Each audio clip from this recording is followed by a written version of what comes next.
दोस्तों आज अपनी इस वीडियो में हम बात करेंगे इल्लीगल डिटेंशन या हम बोले इल्लीगल अरेस्ट। ये दो हालांकि बहुत अलग अलग बातें हैं, पर दोनों को आप समझ सकते हो। जब इल्लीगल डिटेंशन हो गया तो पुलिस अपने आप को बचाने के लिए इल्लीगल अरेस्ट करती ही है। और ऐसे मामलों में ज्यादातर मैंने देखा है दोस्तों, जैसे पुराने जमाने की हम बात करें, बहुत पहले की, आज से अगर हम 30-40 साल पहले की बात करें तो वह छोटे छोटे मामलों में, छोटे छोटे मुकदमे में पुलिस वाले अरेस्ट कर लिया करते थे। अपने आप को सुप्रीम पावर समझते थे, सुप्रीम पावर की हमारे आगे कोई है ही नहीं। पर वकीलों ने समय समय पर रिट डाली, समय समय पर सुमोटो एक्शंस हुए, समय समय पर लोग कोर्ट गए, पीआईएल डाली, तो ऐसे में जजमेंट्स बनते चले गए। और ऐसे में 2014 में जब जजमेंट आया अरनेश कुमार वाला कि 7 साल तक के मामलों में सीधा अरेस्ट करने की जरूरत नहीं है, 2014 में जजमेंट आया था, आज 25 में बैठे हो। आज भी कई जगह इस जजमेंट का सही तरीके से पालन नहीं किया जाता, जिसे कंटेम्प्ट ऑफ सुप्रीम कोर्ट बोलते हैं। बट वकील साहब कोर्ट जाते नहीं है और जो अपना क्लाइंट है उसके अधिकारों की आवाज उठाते नहीं है। दोस्तों वकील साहब भी क्या करें, उसमें भी कुछ खर्चे होते हैं, जो खर्चे उन्हें नहीं मिलते। बट बहुत सारे वकील साहब हैं जो कि खर्चों की परवाह ना करके आवाज को उठाते हैं।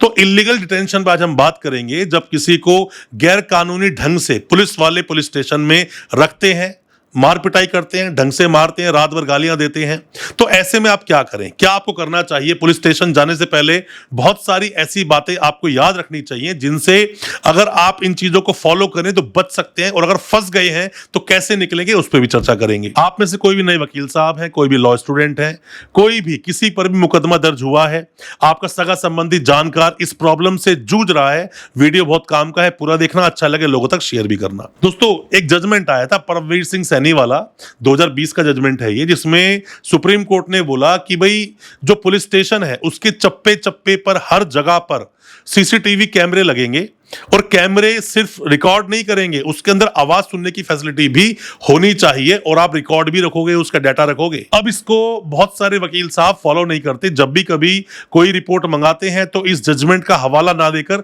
सिर्फ एप्लीकेशन लगाते हैं। जजमेंट का हवाला दोगे तो आपके क्लाइंट को बचाया जा सकता है। दोस्तों बड़ा ही क्लियर कट देखा जाता है कि जब पुलिस किसी को 24 घंटे से ज्यादा पुलिस स्टेशन में बैठाती है, रखती है, तो ये क्लियर कट आर्टिकल 22 और सेक्शन 57 का क्लियर तरीके से वायलेशन है, 57 सेक्शन आईपीसी का। तो ऐसे में कई बार क्या होता है, कई बार इंसान बहुत समझदार बनता है अपने आप को, वो कहता है पुलिस वाले ऐसे कैसे रख लेंगे 24 घंटे ज्यादा, कुछ नहीं कर सकते, मेरे फंडामेंटल राइट है, ऐसा है वैसा है, बहुत कुछ बातें बोलकर वो अकेले पुलिस स्टेशन पहुंच जाते हैं, जो गलत है।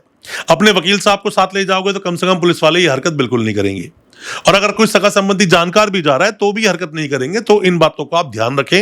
ये सब चीजें खूंटी पर टांग देते हैं 2 मिनट में। बहुत सारे जजमेंट साथ साथ आए, आज कई सारे जजमेंट में बोल रहा हूं, तो उन सबको लिख लेना, वो काम आएंगे। D K Basu versus state of West Bengal का जजमेंट आया 1997 में, जिसमें बताए गए कि पुलिस की ड्यूटीज को बताया गया क्या क्या ड्यूटीज हैं, कि आप जब भी इंटेरोगेशन कर रहे हो, पूछताछ कर रहे हो, अपनी वर्दी में रहोगे, बैच क्लियर होगा, अरेस्ट करोगे किसी को तो आसपास, जैसे घर पे किसी को अरेस्ट कर लिया तो आस पड़ोस के बंदे को किसी को बुला लो, साइन होंगे, जिसको अरेस्ट किया उसके भी साइन होंगे, मेडिकल कराया जाएगा, साथ में ड्यूटीज बताई गई पुलिस वालों की, कैसे आप इन्फॉर्म करोगे। ये बहुत सारी बातें सामने आई, उसका आज भी सही से पालन नहीं होता। आप में से किसी के साथ भी अगर ऐसा हुआ है या आप देख रहे हो ऐसा हुआ है, तो आपको क्या करना चाहिए। सबसे पहले तो दोस्तों मजिस्ट्रेट साहब के पास जाओ, कंप्लेंट लेकर फटाफट से, टाइम खराब मत करो। आप अगर 24 घंटे ज्यादा हो गए, पहले कोशिश करो पुलिस स्टेशन कंप्लेंट, उसका जो डीसीपी एसपी ये सब होते हैं ना, उनको कंप्लेंट करो। कोशिश करो व्हाट्सएप नंबर मिल जाए, व्हाट्सएप पे चैट करो, ये प्रूफ होता है, सबूत होता है। वरना पुलिस वाले मना कर देते हैं, हमने तो रखा ही नहीं, 2 दिन कैसे हो गए, हमारे पास तो कोई ऐसी इंफॉर्मेशन नहीं है। पर व्हाट्सएप की चैट होगी तो आप ऐसे बच जाओगे। रिसेंट केस में आपको बताता हूं, अभी रिसेंट में हमारे क्लाइंट था, उसको हाई कोर्ट ने ऑर्डर किया कि आप जाकर इन्वेस्टिगेशन ज्वाइन कीजिए, पर एंटीसिपेटरी बेल उसको नहीं दी, प्रोटेक्शन उसको नहीं दिया, क्योंकि वो 2 बार पहले से ही एंटीसिपेटरी बेल को डिसमिस करा चुका था। पर परमिशन मिली, वो पुलिस स्टेशन गया, और दोस्तों उसको 5 दिन तक पुलिस स्टेशन में रखा, 5 दिन तक। उसकी हमें इंफॉर्मेशन नहीं लगी कि 5 दिन तक है। तो ऐसे में जो पहले भी हमने वीडियो बनाया था कि व्हाट्सएप पर चैट रखें, उसकी चैट थी उसके भाई के पास, जो वो वहां के जोन का जो डीसीपी था उससे बात कर रहा था, तो वो एक आधार बना। मजिस्ट्रेट साहब के पास आप जाओगे, कंप्लेंट लगाओगे, तो कई बार मजिस्ट्रेट साहब भी इन बातों को हल्के में ले जाते हैं। 2 ही दिन तो हुए, 3 दिन तो हुए हैं। दोस्तों फंडामेंटल राइट का गारंटर कौन? Supreme court. सुप्रीम कोर्ट आपके फंडामेंटल राइट्स का गारंटर है। Guarantee without guarantor is nothing. कोई वैल्यू उसकी नहीं होती। और दोस्तों मैं आपको ना अपनी तरफ से एक बात बोलना चाहूंगा, अगर आपके साथ ऐसा कुछ हुआ है और आप किसी पुलिस स्टेशन में बैठे हैं या फरार चल रहे हैं, परेशान बहुत हैं, तो क्योंकि मैं थोड़ा सा इन चीजों बिलीव करता हूं, अपनी आंख बंद करके ऊपर वाले से अगर आप गुहार लगाते हो ना मेरे साथ गलत हो रहा है, तो इस दुनिया में कोई तो शक्ति है जो आकर आपको शक्ति देती है, आपको उठाती है और बोलती है बेटा लड़, कुछ नहीं होगा। वक्त लगता है मानता हूं, पर आपको ऊपर वाले पे अगर भरोसा है तो मेरा मानना है कुछ आपके साथ गलत होगा नहीं।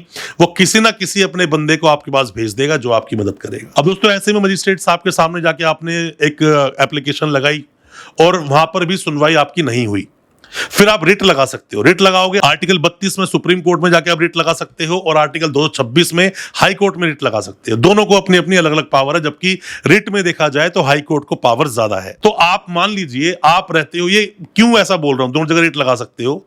आप मान लीजिए रहते हो गाजियाबाद में, तो यूपी में जो हाई कोर्ट है वो कहाँ? इलाहाबाद। तो गाजियाबाद से सुप्रीम कोर्ट पास पड़ेगा या गाजियाबाद से इलाहाबाद पास पड़ेगा, मैं इसकी बात कर रहा हूं। मान लीजिए आपके साथ ज्यादती हो रही है गुड़गांव में और आपका हाई कोर्ट कहाँ है? चंडीगढ़ में। तो चंडीगढ़ ज्यादा पास है, सुप्रीम कोर्ट ज्यादा पास है। तो ये सब चीजें देखी जाती हैं कि जो पास में कोर्ट पड़े वहां जाके आप रिट लगा सकते हो और आपको उसका सॉल्यूशन बिल्कुल मिलेगा, डरने की जरूरत नहीं है।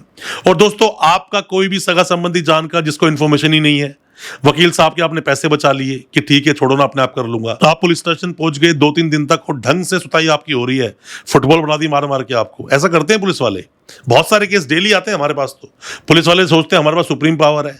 ये जो मेट्रोपॉलिटन सिटीज है ना, या फिर जो एरिया जहां पर के बहुत ज्यादा लोग अवेयर हैं, वहां की बात छोड़ दो, हरियाणा की बात कर रहा हूं मैं। हरियाणा में बहुत होता है ऐसा।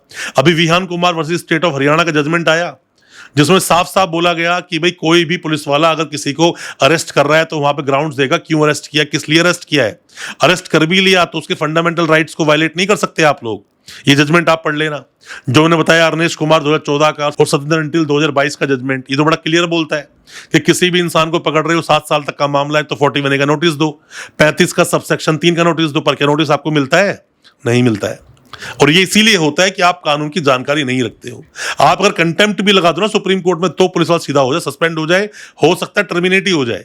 कि पुलिस वाले ड्यूटी करनी, पुलिस वाला सरकारी नौकर तो है, और क्या है वो सरकारी नौकर है, सरकारी नौकरी करनी पड़ेगी। अगर आप खुद सुप्रीम कोर्ट हाई कोर्ट की बात नहीं मानोगे तो आपकी बात कौन मानेगा? तो आपको नौकरी पर रहने का कोई राइट ही नहीं बनता। और दोस्तों ऐसे में पुलिस वाले अरेस्ट करते हैं, अरेस्ट तो खैर वो नहीं करते, वो अरेस्ट बहुत बाद में दिखाते हैं। अरेस्ट कर लिया तो 24 घंटे के अंदर अंदर मजिस्ट्रेट साहब के सामने लेके जाना पड़ेगा। वो सिर्फ मारपीट करते हैं, टॉर्चर करते हैं, परेशान करते हैं। कई बार मामले होते हैं चीटिंग के। चीटिंग मतलब पैसे का लेन देन, सिविल का मैटर था, पुलिस वाले पे मान लो 3 करोड़ का किसी का मैटर है, अब जाके उसने 60 गार्ड से 10-20 लाख रुपए दे दी पुलिस में, तो वो बुला के बंदे को बिठा लेंगे, 3-4-5 दिन तक बिठा के रखेंगे। जब देखेंगे मामला बहुत गर्म हो रहा है, यहां वहां से कंप्लेंट हो रही है, हैबियस कॉर्पस की रिट लग रही है, फटाफट से एफआईआर काट देंगे। अभी आया हमारे पास तो कल ही है, 24 घंटे अभी नहीं हुए।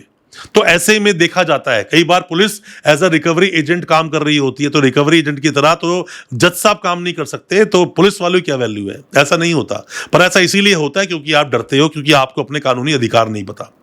कौन कौन अरेस्ट कर सकता है? पुलिस अरेस्ट कर सकती है, आम इंसान अरेस्ट कर सकता है, मजिस्ट्रेट साहब भी अरेस्ट कर सकते हैं। तो तीनों को पावर है। कोई इंसान फरार चल रहा है, एब्सकॉन्ड चल रहा है, किसी इंसान ने ऐसा अपराध कर दिया कि आपके सामने वो मर्डर कर दिया, भाग सकता है, तो आपने उसको पकड़ लिया, वो अरेस्ट ही तो है। किसी को एप्रीहेंड कर देना, पुलिस तो अरेस्ट करती है, मजिस्ट्रेट साहब कब अरेस्ट करते हैं? कोई इंसान है वो कोर्ट में गया, उसका कंडक्ट ऐसा है कि वो बंदा दोबारा नहीं आएगा कोर्ट में, उसको अरेस्ट कर लिया, जेल भेज दिया। तो ये सब चीजें होती हैं दोस्तों। इलीगल अरेस्ट अगर मामला हो रहा है आपका, आप कंप्लेंट करें, डरे नहीं, मजिस्ट्रेट साहब को कंप्लेंट दें, नहीं सुनते रिट लगाए हाई कोर्ट सुप्रीम कोर्ट में। और किसी को भी इलीगली रखा हुआ है पुलिस स्टेशन में तो ऐसे में कोई कॉम्प्रोमाइज ना करे पुलिस वालों के साथ। अभी आप पुलिस वाले पीछे भाग रहे थे, अब पुलिस वाला आपके पीछे भागेगा और हाथ जोड़ेगा और बोलेगा जी कॉम्प्रोमाइज कर लो, जो पैसा चाहिए ले लो। तो डरने की जरूरत नहीं है। कोई भी किसी तरह के सवाल आपके होते हैं, कमेंट बॉक्स में सवाल पूछा कीजिए। नेक्स्ट वीडियो किस टॉपिक पर चाहिए आप ये बताइए, और साथ में अगर ऑनलाइन कंसल्टेंसी लेना चाहते हैं तो दिए गए नंबर पर आप व्हाट्सएप कीजिए। उम्मीद करता हूं आज का हमारा वीडियो आपको अच्छा लगा होगा। अच्छा लगा हो आज का वीडियो, चैनल को सब्सक्राइब करना बिल्कुल ना भूलें, साथ में लगा बेल आइकन जरूर दबा दें ताकि इसी तरह की लीगल अवेयरनेस की वीडियोस दोस्तों आप तक पहुंच सके सबसे पहले। बहुत बहुत शुक्रिया दोस्तों, धन्यवाद हमारी इस वीडियो के साथ बने रहने के लिए।